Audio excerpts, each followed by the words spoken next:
So in this video we are going to divide Shakespeare's plays, okay, and it can broadly be put under 7 groups, okay, 7 groups. और video शुरू करने से पहले कुछ बातें, part 1 Shakespeare के part 1, part 2, okay, और detail syllabus के बारे में जो इन्फॉर्मेशन वो पिछले 3-4 वीडियो में है, प्ले लिस्ट में जाइएगा, वहाँ से जो है इसको आप 2x स्पीड में जो है फटाफट देखिए एज अ रिविज़न के अकॉर्डिंग। ज़्यादा इस पर फोकस मत करिए, मतलब बहुत ज़्यादा इस पर डिपेंड मत रहिए, इसको बस दौड़ा के जो है एज अ टाइम पास में देखना है। बाकी अपनी किताबों पे ध्यान देना है। कुछ किताबें हैं जो जिससे आपको हेल्प मिल सकती हैं, ठीक है। आप ऑथेंटिक बुक्स वगैरह जो है लेकिन उसको पढ़ते रहिए, प्रैक्टिस डेली करते रहिए, ठीक है। तो ये सारी चीज़ें आपको जो हेल्प करेंगी। Okay, let's come to the point. So in this video we are going to divide classify Shakespeare's drama, okay. So Shakespeare's की जो ये ड्रामाज हैं उसको हम 7 ग्रुप में डिवाइड कर सकते हैं। जैसे the first we have the early comedies, ठीक, the early comedies. And early comedies को इमेच्योर प्ले भी माना जाता है, ठीक है। ड्रामेटिस्ट इसे जो है इमेच्योर प्ले मानते हैं, ओके। क्यों मानते हैं, इसके पीछे ये कारण है कि उस समय जो है बहुत ज़्यादा इन्होंने विट वगैरह और जो एक ड्रामेटिस्ट का स्केल ऑफ मेजरमेंट है, जिस ड्रामेटिस्ट जो अच्छी ड्रामा की कैटेगरी में आते हैं उसको ये फॉलो नहीं किया था। हालांकि मतलब जो उस समय के जो यूथ थे, जो उस समय के यूथ थे, यूथ के बीच में बहुत पॉपुलर हुआ था ये इनके अर्ली कॉमेडीज़। इसमें इनका जो है सबसे पहले है द कॉमेडी ऑफ एरर्स, ठीक, the comedy of errors and loves labor lost, and the third one is the two gentlemen of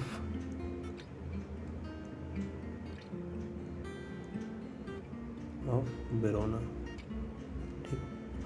तो ये 7 ग्रुप्स में पहला जो है हमारा द अर्ली कॉमेडीज़ है। तो मैंने आपको पहले बता दिया कि ये जो है ये टोटली इमेच्योर प्लेज है। ड्रामेटिस्ट इसे इमेच्योर प्लेज मानते हैं क्योंकि जब उन्होंने इसको स्टडी किया तो ये उनका जो मेजरमेंट है उस पर ये खरा नहीं उतरा। हालांकि ये यूथ के बीच में बड़ा पॉपुलर हुआ था और इसके जो कुछ डायलॉग्स वगैरह थे, इसके जो और इसके सीन वगैरह थे वो लोगों के मुंह पे थे, ठीक है। मतलब वो बहुत पॉपुलर था, आप ये समझिए, ठीक है। तो उसके बाद अपना दूसरा जो ग्रुप है वो है हिस्ट्रीज़ का, द हिस्ट्रीज़ का ग्रुप है। And the play belonging to this group are Richard second, Henry fourth, ठीक, हेनरी फोर्थ पार्ट 1, और हेनरी फिफ्थ, रिचर्ड थर्ड,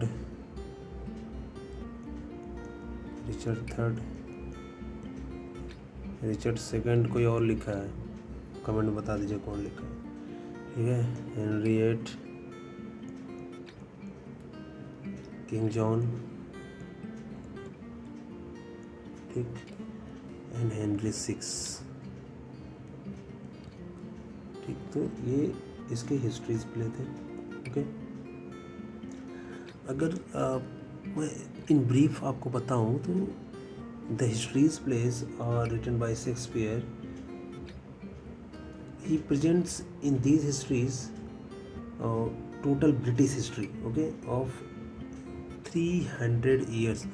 इन सारे हिस्ट्रीज में उसने 300 सालों का जो है वर्णन किया है उसने, ठीक है। And he provides nice portraits of English kings, okay, if we talk about the characters of King John, Richard II and Henry VI,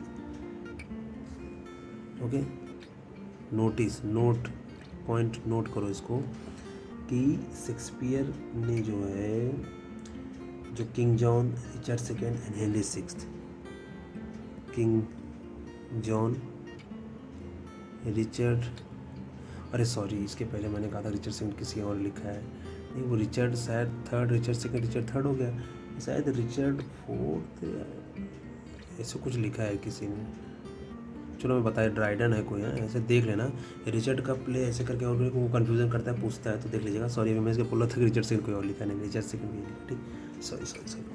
so king John और Richard second and Henry sixth, okay, इसको जो है in this three histories plays Shakespeare presents the weakness of English kings, okay, जो weakness of English kings, sorry बड़ा short form ना लिखो, ठीक। So in this histories of plays Shakespeare presents the weakness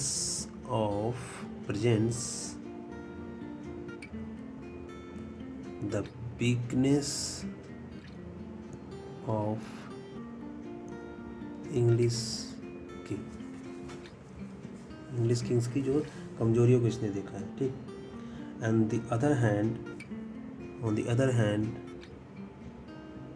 Henry fourth, Henry fifth and Richard third, okay, 4 5 3 4 5 3 3 4 5, हाँ ऐसे याद कर लीजिए, 3 4 और 5 जो, लेकिन रिचर्ड का तीसरा, Richard third, king Richard third, Henry fifth and Henry fourth, ठीक है। इसको जो है उसने इसको as a kingly strength present किया है, ठीक है, एज अ किंगली स्ट्रेंथ, मतलब किंगली स्ट्रेंथ इसको प्रेजेंट किया है, ठीक। So these historical plays served as a guide, okay, तो these historical plays served as a guide to kings of England and acquainted them with the pitfalls that beset the life of the high and the mighty. So ये historical plays जो थे वो समझ लीजिए कि एक guide की तरह काम किया, आने वाले इंग्लैंड के राजा को ऐसे परिचित हो कि जो कमियां, जो गलतियां इन राजाओं ने की है वो मुझसे ना हो, उन गलतियों को मैं ना कर। तो ये जो 3 सालों का जो इतिहास को उसने जो है दोहराया है शेक्सपियर ने, वो जो अपकमिंग किंग्स थे उनके लिए एक you can say that guidance के रूप में था, okay. So they are marked with a fervent note of देशभक्ति, patriotism and rich in poetic utterances, okay. तो इसमें हिस्ट्रीज में आपको जो है पैट्रियोटिज्म की भावना, ठीक है, मिली थी लोगों में देखने को, ठीक है, एंड पोइटिक अटरेंस इसमें इनका हिस्टोरिक में एक कैरेक्टर था, बड़ा फेमस हुआ था, आपको शायद पता हो, सर जॉन फॉलस्टाफ, पता है कि नहीं, ना पता हो थोड़ा सर्च कर लेना। सर जॉन फॉलस्टाफ को जो है जब एलिजाबेथ ने ये प्ले देखा था तो उन्होंने इसके ऊपर कहा था कि वो सेपरेट में इसको जो मेन हीरो रखो यार, ऐसा कोई प्ले, डिमांड थी तो उन्होंने बना दिया था। कौन सा था यार, मैरी वाइफ्स ऑफ विंडसर, यही था सर, वही था, मैरी वाइफ्स ऑफ विंडसर, देख लीजिएगा आप। चलो, and okay, we have covered the early comedies and the histories, and the third one is the mature comedies,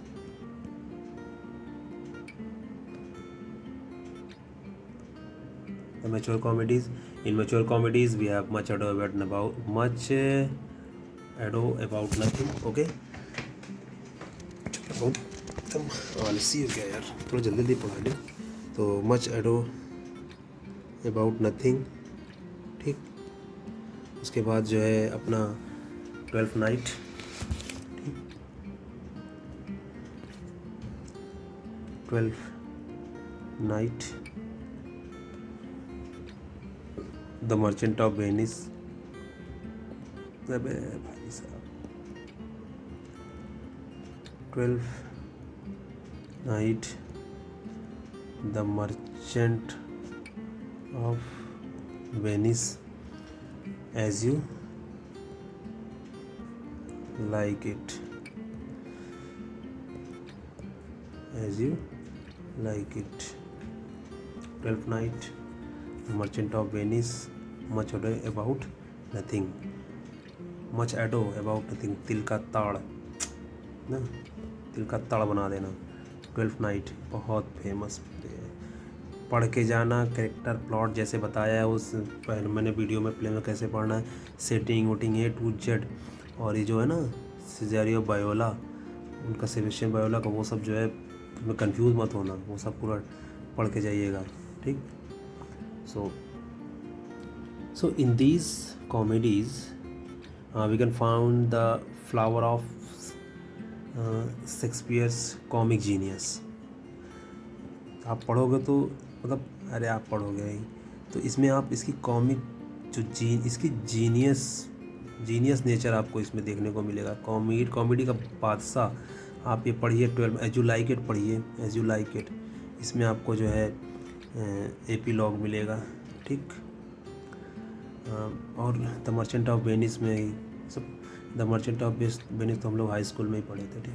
तो ये सारी चीज़ें इसमें प्लॉट कैरेक्टर, परेशान मत हो, अभी मैं इसे बता रहा हूँ, धीरे धीरे इसको मैं कवर भी करूँगा। अभी आपको एक मोटा मोटा इसका जो इन्फॉर्मेशन दे रहा हूँ कि किस ग्रुप में रख सकते हैं। मैं इसलिए ऐसा कर रहा हूँ कि ताकि आपको प्ले याद हो जाए, और प्ले का नाम सुनते ही आपको ये पता, हाँ यार ये इस कैटेगरी में था, अच्छा ये हिस्ट्री इस कैटेगरी में था। वो अभी ऐसे 7 कैटेगरी बढ़ा है ना, 7 कैटेगरी में आपको ऐसे करके मतलब अभी आप लगातार याद करना चाहेंगे पूरा 37 प्लस, आपको नहीं याद होंगे। लेकिन इस तरीके से आप एक कहते हैं ना जो वो फ्रेगमेंटेशन मेथड, वो मेथड से हम आपको इसको देखिएगा तो आपको याद हो जाएगा ये, ठीक। तो आपके मैच्योर कॉमेडीज़ में आपके 4 प्ले हो गए, much ado about nothing, 12th night, the merchant of Venice, as you like it, history plays का आपका इधर बंच है। एंड द अर्ली कॉमेडीज़ आपको भूलेगा नहीं ना, the comedy of errors, love stable lord, the two gentlemen. Okay, तो ऐसा माना जाता है कि जो ड्रामेटिस्ट ने इसको जो है कॉमिक जीनियस माना है। And these plays are full of vitality and vivacity and are marked with enlivening wit and pleasant humor। मतलब कि हास्य से और दिमाग को घुमा देने वाला जो कॉमेडी था वो सब था। These plays are romantic in character, ठीक, romantic in character and spirit of love. आप देख सकते हैं प्यार का वाह romantic scene, as you like it, as you like it with आप, as you like it, Ganymede, 12th night, Viola, the merchant of Venice. तो ये है सब प्यार श्यार सब है, और किसको नहीं अच्छा लगता प्यार श्यार, पढ़ो लिखो। So they are rich in comic spirit और the sophisticated bit of much ado about nothing में पूछा था, मच एडो अबाउट नथिंग के कैरेक्टर को पूछा था उसने एग्ज़ाम में, बेट्रिस एंड बेनेडिक्ट, समझ रहे हैं, ये 2 कैरेक्टर का जो कन्वर्सेशन था, इसको जो है शायद टीजीटी है, हाँ पीजीटी पूछा था इस बार। तो ये चीज़ आप याद रखिएगा, ठीक है। तो मच एडो अबाउट हल्के मत लीजिएगा, उसका जो विट है ना बहुत फेमस है और ये पूछा था। और मैंने बताया ना कि these plays are rich in comic spirit and अगर मैं मच एडो अबाउट नथिंग की बात करूँ तो उसमें जो आपको जो है 2 जो सोफिस्टिकेटेड मतलब जो कॉम्प्लिकेटेड जो माइंड है वो आपको बीट्रिस एंड बेनेडिक्ट के कन्वर्सेशन में देखने को मिलेगा। ठीक है, अगर उसकी क्लाउनिंग की बात करें, क्लाउन्स उसके हर प्ले में है। ठीक, क्लाउन उसके माइंड रिलीफ के लिए प्ले होते हैं, तो उसमें आपको डॉग वेरी, ठीक, डॉग वेरी एंड वर्गीज़ ना आपको जो है, तो ये आपको देखिए अब मेजर आपके हो गए ना, 4 आपको कैरेक्टर भी याद होगा इसी में। तो मच अडो अबाउट नथिंग में जो सोफिस्टिकेटेड जो माइंड है, कॉम्प्लिकेटेड माइंड है, वो आपको बीट्रिस एंड बेनेडिक्ट के कन्वर्सेशन में मिलेगा। और क्लाउनिंग में अगर देखा जाए तो डॉग वेरी एंड वर्गीज़ में मिलेगा। They are also belongs to these work much ado about nothing. Dogberry and Verges, the character of the clown, the fools, you can say, in much ado about nothing. Okay, and the jovial good humor, बता सकते हैं आप? the jovial good humor आपको ये किस में देखने को मिलेगा? ये आपको मिलेगा आपको जो है सर टॉबी वेल्च, जो कि आपको पता है किस में है, ट्वेल्थ नाइट में। ठीक, sir Toby Welch in twelfth night. Okay, और इसमें क्लाउन जो है, इसमें फूल जो क्लाउन है वो Launcelot Gobbo. Okay, sir Toby, okay, sorry the Launcelot Gobbo तो मर्चेंट ऑफ वेनिस में है। ठीक, लॉन्सेलॉट गोबो ये भी क्लाउन है। ठीक है, किस में है? द मर्चेंट ऑफ वेनिस में। ठीक, द मर्चेंट ऑफ वेनिस में आपका तो लॉन्सेलॉट और गोबो पूछा गया, ये भी याद रखिएगा। एंड गांव की गोरी मीठी मीठी छोरी, sorry, so the urbane and विश्वविख्यात ह्यूमर जो है वो आपको टच स्टोन में देखने को मिलेगा, जो कि एज यू लाइक इट में है। ठीक है, टच स्टोन भी, वो भी क्लाउन है, फूल है। ओके, तो क्लाउन का जो बीट होता है, क्लाउन को इन्होंने बहुत ही दिमाग वाला, बहुत ही माइंडेड रिप्रेजेंट किया है। तो वो आप सब किस में देख सकते हैं? जैसे गुड ह्यूमर आपका जो है जोवियल सर टॉबी वेल्च हंसाता रहता है, डॉग वेरी वर्गीज आपको रिलैक्स रिलीफ देता रहता है, और लॉन्सेलॉट ग्लोबो मर्चेंट ऑफ वेनिस में देता रहता है, touch stone age you like it में देता रहता है। ठीक, अब अगर हम बात करें हीरो हीरोइन के, जो vivacious and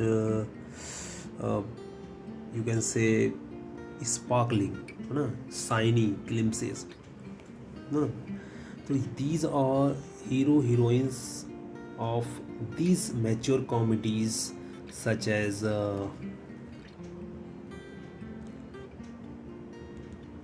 Rosalind and Orlando, Viola and Orsino, Benedict and Beatrice. These are hero and heroines, okay? And Portia and Vessanion.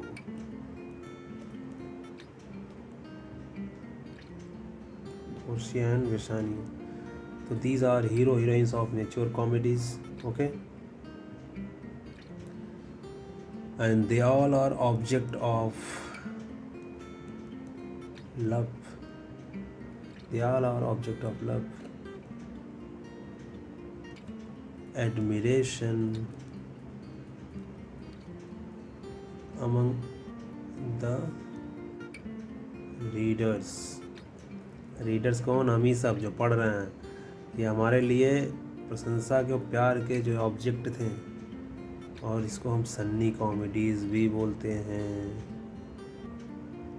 याद रखिएगा, सन्नी कॉमेडीज़ और मैच्योर कॉमेडीज़ के हीरो हीरोइन आप याद रखिएगा।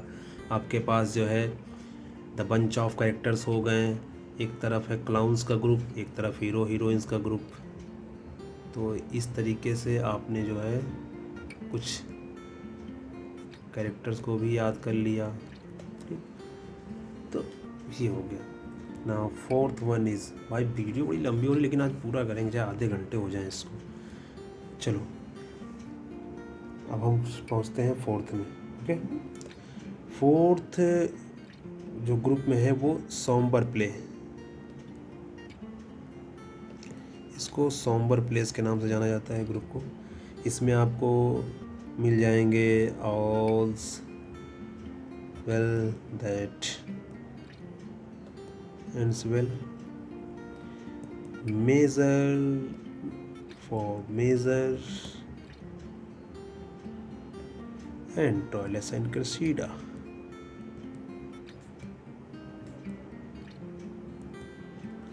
Toilets and Cressida. अच्छा, इस सॉम्बर प्ले को ऐसा माना जाता है कि this is a comedy for all of them and happily, but इसका जो एंड होता है, चलिए वो हैप्पीली है। ऐसे जो इसका सॉम्बर प्ले की कैटेगरी में जो आपको आपने देखा all end wells, measure for measure and Troilus and Cressida जो आपने देखा, तो इसमें जो एंड होता है वो हैप्पीली होता है, but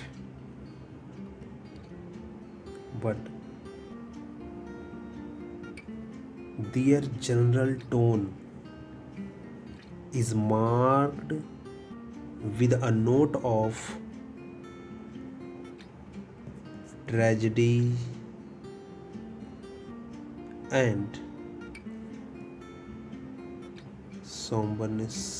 Okay, or they reflect a cynical, disillusioned attitude of life and a fondness for objectionable desire to expose the falsity of romance and to show the sordid reality of life.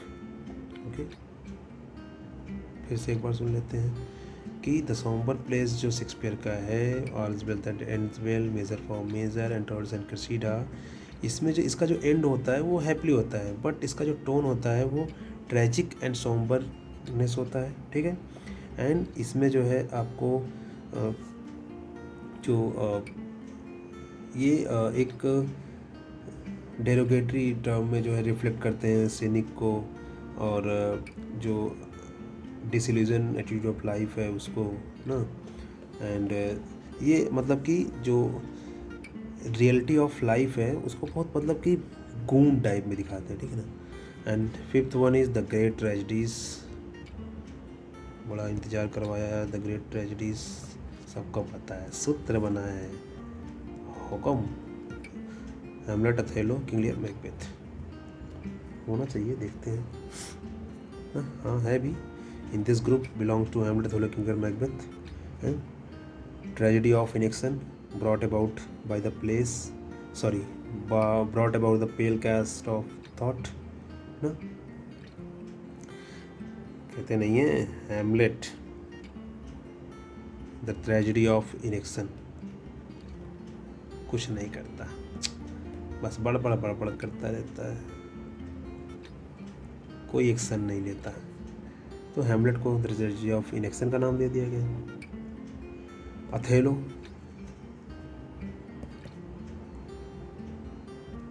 सबको पता है कि this tragedy of काला कौवा, sorry the tragedy of the Moor ना, बहुत जल्दी विश्वास कर लेता है ना किसी पर भी, बहुत जल्दी।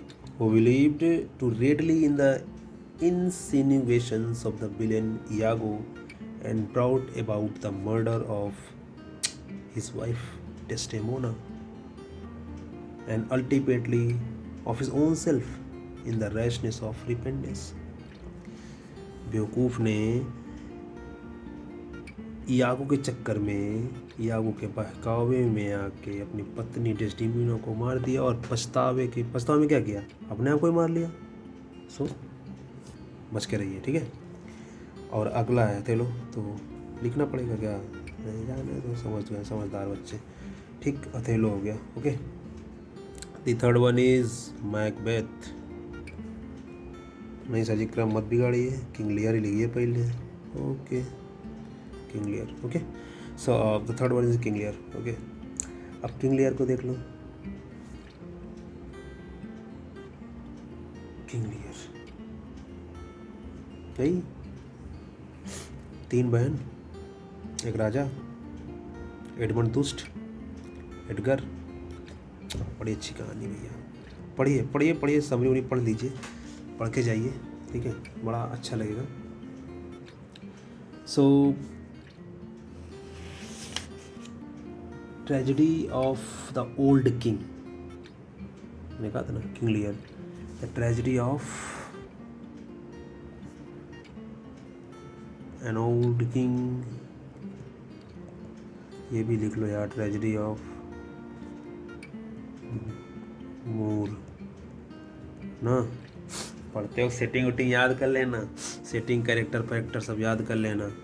यागो, दुष्ट यागो के चक्कर में जो है पत्नी डेस्डेमोना को मार दिया, पछताव में अपने आप को भी ख़त्म कर लिया, ठीक। Tragedy of an old king. अब बुढ़ा हो गया तो क्या करे भाई, ओल्ड किंग है, बुढ़ा हो गया, सठिया आ गया, बिना निर्णय के जो है बांट दिया अपनी प्रॉपर्टी को। अरे ऐसा कौन करता है यार, कि मतलब अपनी प्रशंसा सुनने के लिए अपनी प्रॉपर्टी दान में कर दो। तो चलो आते हैं। The old king who out of rashness and hastiness misjudged the love of his daughters and was ultimately deceived by his two daughters. Deceived by his two daughters. कौन, गनेरियल और रीगन, गनेरियल एंड रीगन। देखो नाम याद करना, दुष्ट है Regan, अच्छी वाली कौन सी है, कॉर्डेलिया, कार्डियोलॉजिस्ट, दिल की बीमारी, दिल की। तो कॉर्डेलिया जो थी बड़ी दयालु थी, बेचारी को मिला कुछ नहीं, सेवा किया ना। So deceived by Gonriel and Regan, and whose love he had reposed implicit faith. So King Lear in his madness presents a scene of tragic pathos का जो जीता जागता उदाहरण हमें जो है, जब किंग लियर पागल हो जाते हैं, इधर उधर भटकने लगते हैं, एंड जब वो मर जाते हैं, एंड हिज डेथ। आपको लास्ट सीन देखिए, जब वो कहते हैं कि मुझे कुछ नहीं, बस सब ले जाओ, कुछ ले जाओ, मुझे मेरी बेटी के पास रहने दो। किसके पास, कॉर्डेलिया के पास रहने दो।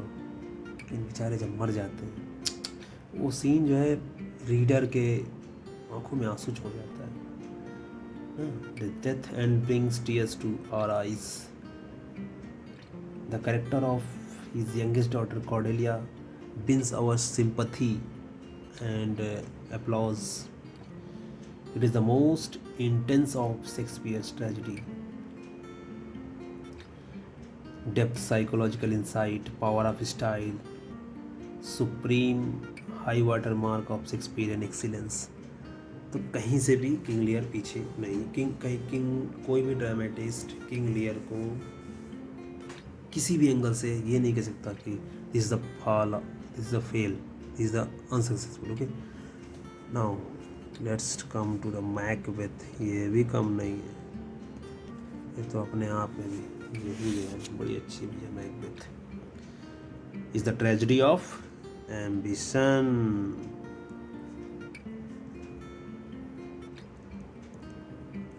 Tragedy of ambition, tragedy of old king, tragedy of Moor, tragedy of inaction. बड़ा बड़ा बड़ा बड़ा बड़ा बड़ा बड़ा बड़ा, ठीक।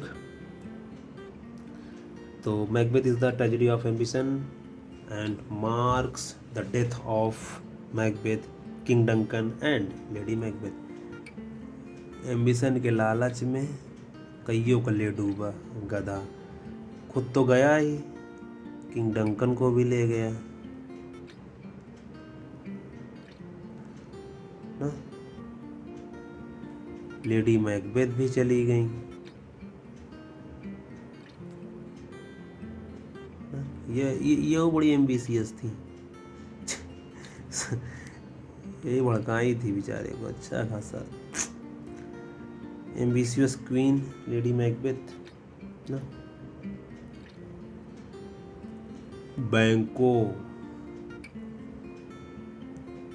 वो जो मारा था यार उसका परिवार, फैमिली, वो भी तो एम्बिशन चक्कर में कई लोग हैं। तो भैया एम्बिशन थोड़ा छोटी रखो, पीजीटी में मिल जाएगा तो खुश रहेंगे ना। हाँ वहीं में आराम से जो है बढ़िया सा नौकरी करेंगे, बढ़िया बंगला संगला गाड़ी साड़ी उसी में मिल जाएगी आराम से, ठीक है ना। नंबर 2 का काम ना शुरू कर देना, ठीक है। तो पीजीटी निकालो, वही एम्बिशन बढ़िया है, ठीक है। तो this is the tragedy of darkness and blood. Tragedy of darkness and blood, and the entire atmosphere of the play is packed in the pall of gloom. It is rich in characterization, perfect in action, लिख लो यार, rich in characterization, perfect in action। और in action वाली कौन थी ऊपर, Hamlet, ठीक। Action and जो इसके कोट्स है भाई साहब, वाह वाह वाह वाह। Life is a told tailed by an idiot, sound and fury वही वाला है शायद, हाँ। सो इसके जो फिलोसफिकल पैसेज जो हैं,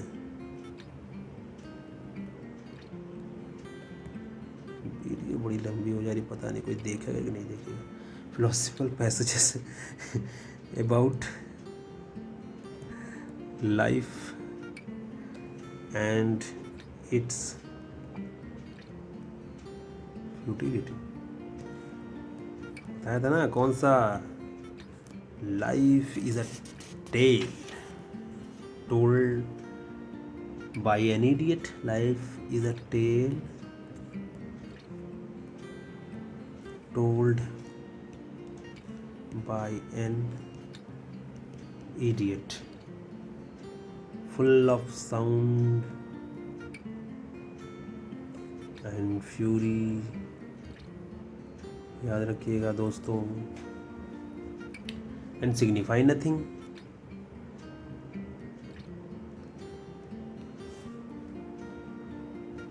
तो ये लाइन जो बहुत फेमस हुई भाई साहब, इसने जो है इस प्ले को जान दे दी, ठीक। चलिए अगला आता है, बंद करने का नहीं, पूरा करो, बच्चे हैं पढ़ेंगे कि पढ़ के जाएंगे, दौड़ा के देखेंगे तो तुम भगा भगा के। अरे इतना भी ना भगा देना कि सब मेन इसमें जो है निकल जाए। चलिए द रोमन प्लेस, कौन सा नंबर का था यार, भुला गए। हाँ तो तीसरा द ग्रेट ट्रेजेडी हो गई। 1 2 3 4 5, छठवां है ये। 2 और बचा, कूदते रहो, लगे रहो इसे भाई, बने रहो साथ में।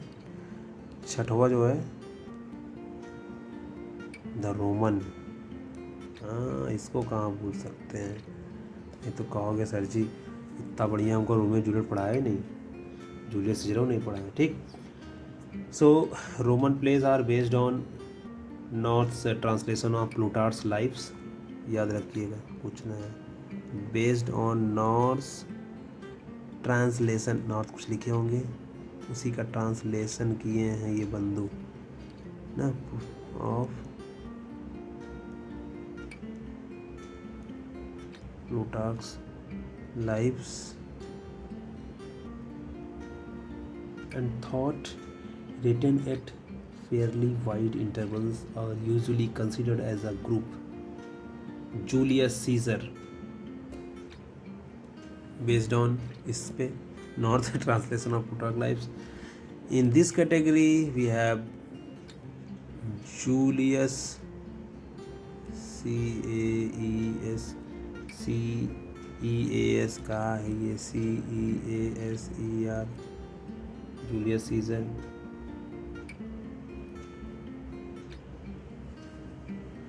एंटोनियो क्लियोपेट्रा नहीं आ रही यार एंटोनियो क्लियोपेट्रा एंड कोरियोलेनस भाई नहीं है इसमें यार, हम तो ढूंढ रहे थे, सोचे थे इसमें आएगा यार। चलो किसी और ग्रुप में होगा, देख लेते हैं। ठीक, द रोमन प्लेस, तो आपको जो है जूलियस सीजर पढ़ के जाइए, ब्रूटस का कोट ना,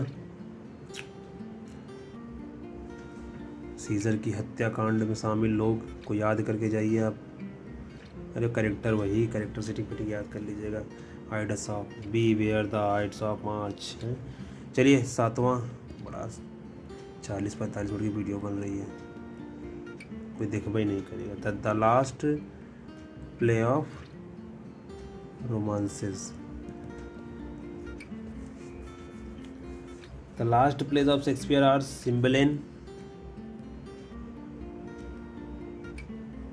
द विंटर्स टेल,